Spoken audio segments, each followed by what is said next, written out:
हाँ जी, नमस्कार, स्वागत और अभिनंदन आप सभी का। आशा उम्मीद है आप सब मस्त हैं और अपनी तैयारी में व्यस्त हैं। आइए शुरू करते हैं आज का हमारा सेशन। जैसा आप सबको विदित ही है कि हम राजस्थान जीके के उन क्वेश्चनों के बारे में चर्चा कर रहे हैं जो अभी हाल ही के अंदर 2026 में जितने भी एग्जाम हुए हैं, चाहे वो आरपीसी द्वारा कंडक्ट करवाए गए हो या आरएसएसबी बोर्ड द्वारा, उसमें जो राजस्थान जीके के कुछ नए तरीके से क्वेश्चन पूछने के जो तरीके बदले हैं, उन्हीं प्रश्नों के बारे में हमारा सेशन है। लीजिए, ये रहा आज के हमारे सेशन का पहला क्वेश्चन। क्या पूछा जा रहा है? देखिए, पूछा जा रहा है निम्नलिखित महीनों को हिंदू कैलेंडर के अनुसार शुरुआत से लेकर अंत तक व्यवस्थित करें। यानी कि यहां पर आपके सामने हिंदू कैलेंडर में कितने माह होते हैं? जो 12 महीने होते हैं, उन 12 महीनों में से 4 माह के नाम दिए गए हैं और आपको इन चारों महीनों को सही क्रम में जमाना है। आप सब जानते हैं कि सर जो 12 महीने होते हैं उसमें जो प्रथम महीना आता है वो तो है आपके कौन सा? आप कहेंगे सर चैत्र, यानी कि चैत। और जो अंतिम महीना है वो आपके कौन सा है? तो आप कहेंगे सर वो है फाल्गुन। यानी कि चैत्र से लेकर फाल्गुन तक जो है वो आपके हिंदू कैलेंडर के अनुसार 12 महीने होते हैं। यहाँ पर 4 महीनों के नाम दिए गए हैं, आपको इन चारों महीनों को सही क्रम में जमाना है। तो पहली बात तो आप सब जानते हैं कि 12 महीना जगह है कर्मू, वे किस्या है? तो आपके अवसर चैत है, वैशाख है, जेठ है, आषाढ़ है, श्रावण है, भादो है, आशोद है, काती है, मिंगसर है, पो है, माह है और फागण है। ये 12 महीना है। इन सही कर्म जमा दो। तो देखो, सबसे पहले कौन सा आएगा? आप कहेंगे सर चैत्र। भाई चैत बोलिए अगर आप, चैत। फिर आ जाएगा वैशाख। भाई चैत वैशाख, फिर जेठ, और फिर उसके बाद में कौन सा है? आषाढ़। यानी कि शुरुआत के 4 महीने दिए गए हैं और ये रहा आपके सामने सही क्रम। यानी सबसे पहले इन चारों में से कौन सा आ जाएगा? आप कहेंगे सर चैत आ जाएगा, यानी कि सी आ जाएगा 1 नंबर पर। तो इन दोनों में तो है नहीं, कट कर दीजिए। तो पहले चैत, फिर आ जाएगा वैशाख, सी के बाद में ए आ जाएगा, इसमें है नहीं, तो ऑप्शन बचा ये। यानी कि चैत है, फिर वैशाख है, फिर आपके ज्येष्ठ है और फिर उसके बाद में क्या है? आषाढ़ है। यानी ऑप्शन नंबर जो है वो क्या हो जाएगा आपके सामने? सी इज ए करेक्ट आंसर। ठीक है जी। अच्छा, ये तो महीनों के नाम दिए। बाकी आप देखेंगे क्वेश्चन पूछने का तरीका ये भी होता है कि आपके सामने 4 त्योहारों के नाम दे दिए। भाई जैसे करवा चौथ, गणेश चतुर्थी,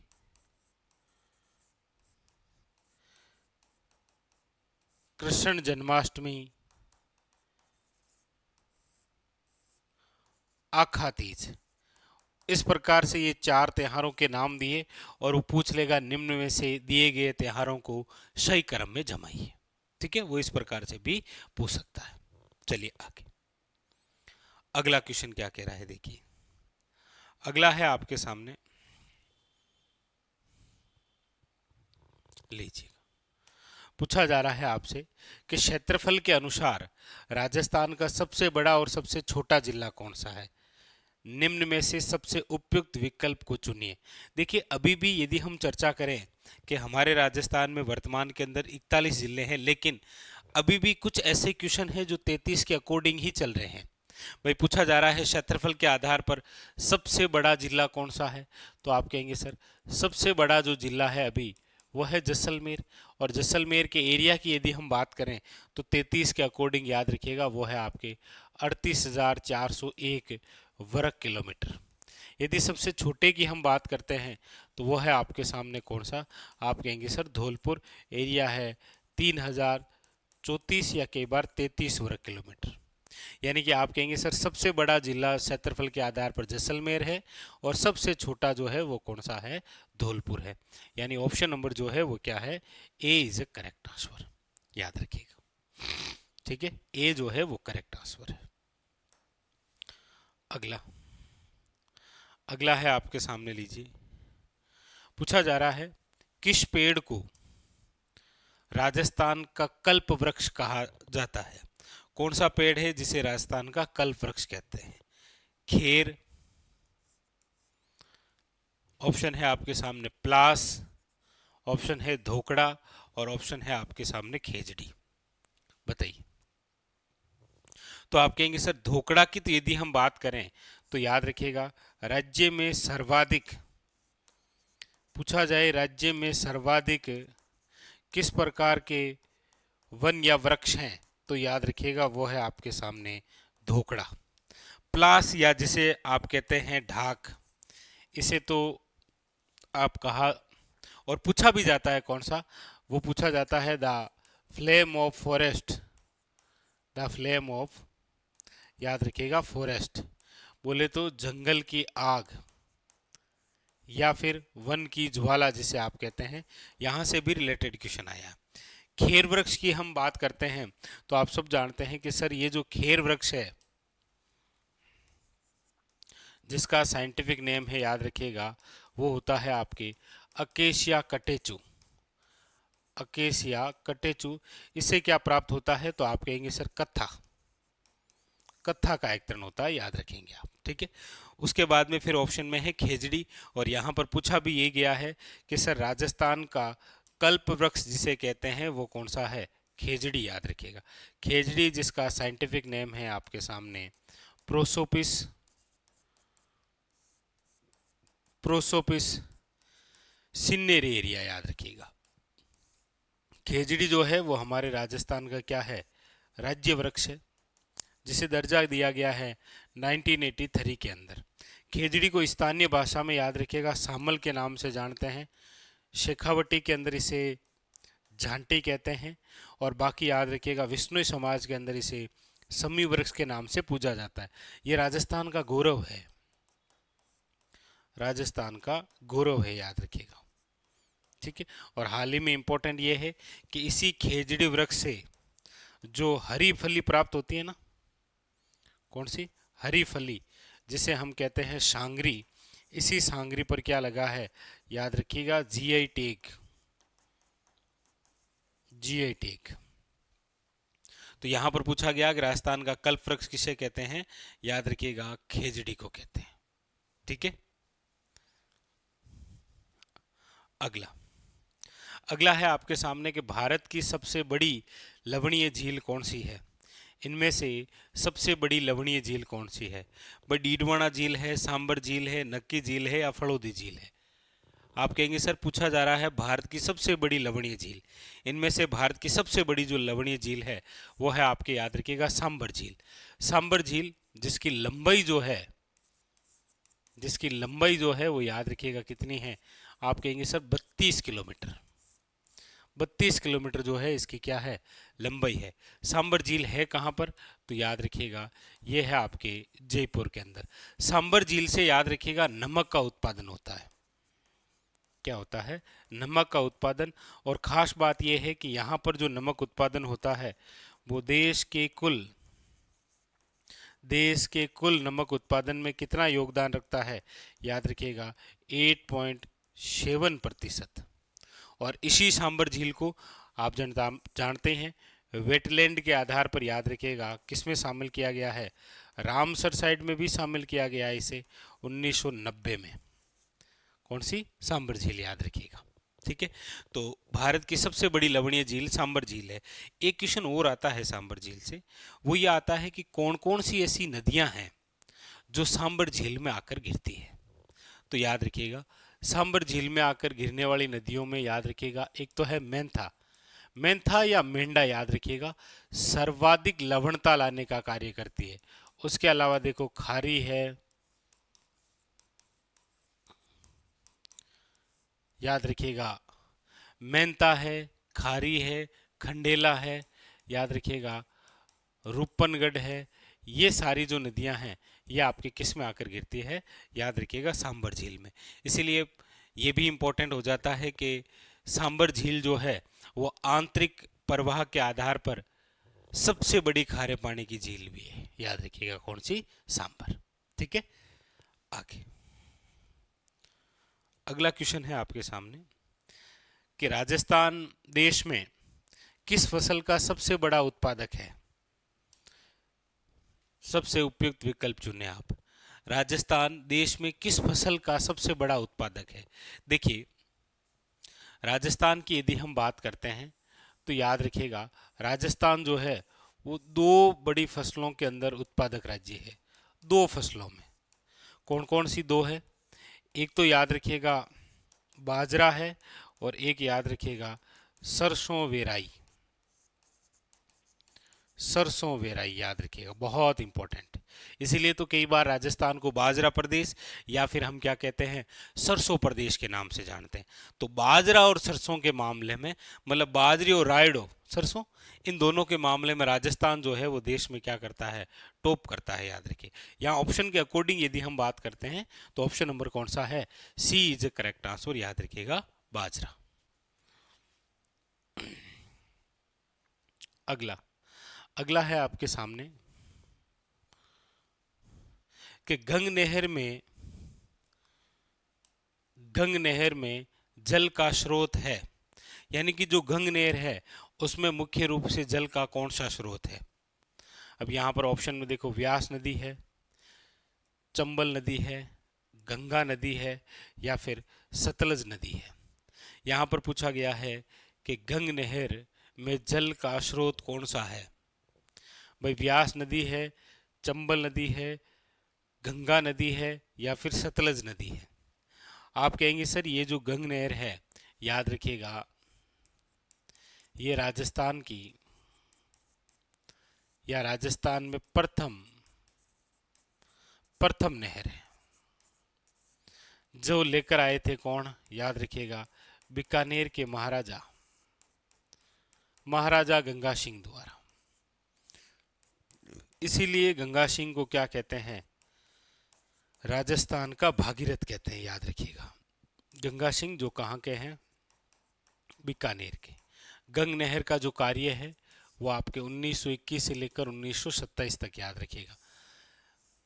आधारशिला तो रखी थी महाराजा गंगा सिंह ने, और उद्घाटन करने कौन आए थे, याद रखिएगा सबसे बड़े अंग्रेज अधिकारी जिसका नाम है लॉर्ड इरविन, ये आए थे, याद रखिएगा उद्घाटन करने। किसका, गंग नहर का। ये जो गंग नहर है, याद रखिएगा ये वर्तमान के अंदर किस जिले के लिए है, तो आप कहेंगे सर वो है गंगानगर के लिए, याद रखिएगा इंपॉर्टेंट। यहाँ पूछा गया कौन सी नदी से जल प्राप्त होता है, तो ये तो क्वेश्चन जो है वो आपके लिए है। चलो आप इसका आंसर बताइएगा ना, कि गंग नहर में जल का स्रोत है कौन सा है, व्यास नदी है, चंबल नदी है, गंगा नदी है, या सतलज नदी है। देखते हैं आप इस प्रश्न में किस प्रकार से आंसर देते हैं। देखिए किसी प्रकार से इस प्रश्न में डाउट नहीं रखना है, ठीक है। कमेंट बॉक्स के अंदर आप करिएगा, वरना फिर आप में से जिसका सबसे अच्छा कमेंट होगा उसको पिन कर देंगे, ठीक है। ये आपके लिए क्वेश्चन होता है। चलिए बाकी वाले हम और क्वेश्चन देखते हैं। ये लीजिए अगला क्वेश्चन क्या कह रहा है। अगला क्वेश्चन है आपके सामने कि राजस्थान के निम्नलिखित जिलों को पश्चिम से पूर्व के क्रम में व्यवस्थित करें। यानी आपके सामने जो जिले दे रखे हैं उनको पश्चिम से पूर्व की ओर सही क्रम में जमाना है, ठीक है। भाई पाली है, बाड़मेर है, टोंक है और अजमेर है। ये आपके सामने 4 जिलों के नाम दिए हुए हैं। आप कहेंगे सर ये रहा मैप, भाई दर्शा दीजिए। पश्चिम के अंदर यदि हम बात करेंगे इनमें, तो सबसे ज़्यादा पश्चिम में जो है वो जिला है आपके कौन सा, आप कहेंगे सर वो है बाड़मेर। ये लो, कौन सा है, बाड़मेर। बाड़मेर के बाद में यदि हम बात करते हैं तो फिर आ जाता है पाली। पाली के बाद में इधर बात करते हैं तो आ जाता है अजमेर, और अजमेर के बाद में इधर बात करते हैं तो आ जाता है टोंक। तो इसका मतलब यही तो क्रम है, सबसे पहले बाड़मेर आएगा यानी कि बी, उसके बाद में फिर पाली आएगा ए, उसके बाद में फिर अजमेर आएगा आपके सामने डी, और फिर आ जाएगा सी टोंक। तो B A D C, B A D C option number क्या है, B is the correct answer, याद रखेंगे, ठीक है। तो इस प्रकार से भी ये क्वेश्चन आया है आपके सामने। अगला लीजिए, अगला और बेहतरीन क्वेश्चन है आपके सामने।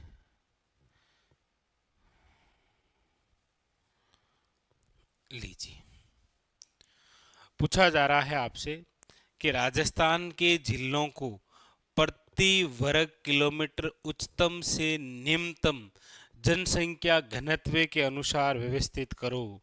यानी कि यहाँ पर जो बात पूछी जा रही है वो आपसे पूछी जा रही है जनसंख्या घनत्व को लेकर।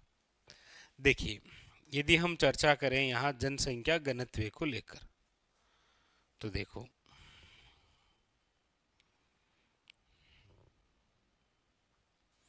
ठीक है,